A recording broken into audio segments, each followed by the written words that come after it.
ஓம் சக்தி. சக்திகள் அனைவருக்கும் என்னுடைய அன்பான வணக்கம். சக்தியிலே இந்த திண்டிவனத்தை சேர்ந்த அந்த தொண்டையில் புற்றுநோய் வந்தங்களே அந்த பக்தர் மறுபடியும் என்ன பண்ணாங்கன்னா, அவங்க பேர் உஷா. அவங்க என்ன பண்ணாங்க, பையனை கல்யாணம் பண்ணோம். அதுக்காக மாதம் மாதம் அம்மாட்ட வர்றாங்க பாத பூஜைக்கு.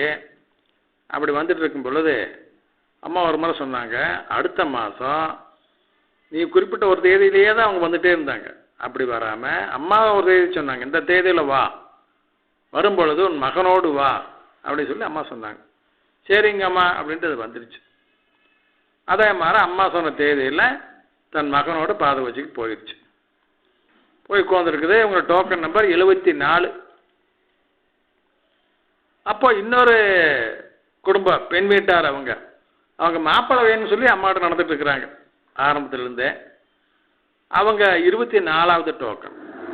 அவங்க உள்ளே போய் அம்மாளுக்கு பாத பூஜை முடிச்சிட்டாங்க. அப்போ அம்மா சொன்னாங்க, மாப்பிள்ளை பையன் வந்திருக்கிறா, இங்கே தான் இருக்கிறா, நீங்கள் ஓரமாக நில்லுங்க, காட்டுறேன் அப்படின்னு சொல்லி அம்மா சொல்லிட்டாங்க. அதே மாதிரி அவங்களுமே காத்திருக்கும் பொழுது 74 டோக்கனாக இவங்க உள்ளே போகாமல் அம்மா சொன்னாங்க மாப்பிள்ளை பையன்கிட்ட, டேய் இதுதான் உன் மனைவி, ஏற்றுக்கொள் அப்படின்னு சொன்னாங்களா. எப்படி பார்த்தீங்களா சக்திகளே, கருணை கடல் நம்ம அம்மா என்னவெல்லாம் செய்கிறாங்க பாருங்க. அடுத்து பாருங்க இன்னொரு விஷயம், குவைத்திலிங்க வசிக்கக்கூடிய நம்ம தொண்டர் ஒருத்தர் குடும்பத்தோடு அங்கே இருக்கிறாங்க. அவங்க தன்னுடைய குழந்தையை பள்ளிக்கூடத்துலேருந்து கூட்டிகிட்டு வர்றக்கா சாயந்தரம் போகும் பொழுது அங்கே நிறையா இந்த யுத்தத்தால் பாதிக்கப்பட்ட சிறுவர்கள், அனாதை சிறுவர்கள் நிறைய இருக்கிறாங்களாம்மா. அவங்கெல்லாம் ரோட்டில் பிச்சை எடுத்துகிட்டு இருப்பாங்களாம்மா. அப்படிப்பட்ட ஒரு சிறுவன் அம்மாவோட இந்த பக்தர்கிட்ட கையை நீட்டி பசிக்குதே ஏதாச்சும் கொடுங்க அப்படின்னு சொல்லி கேட்டிருக்காங்க.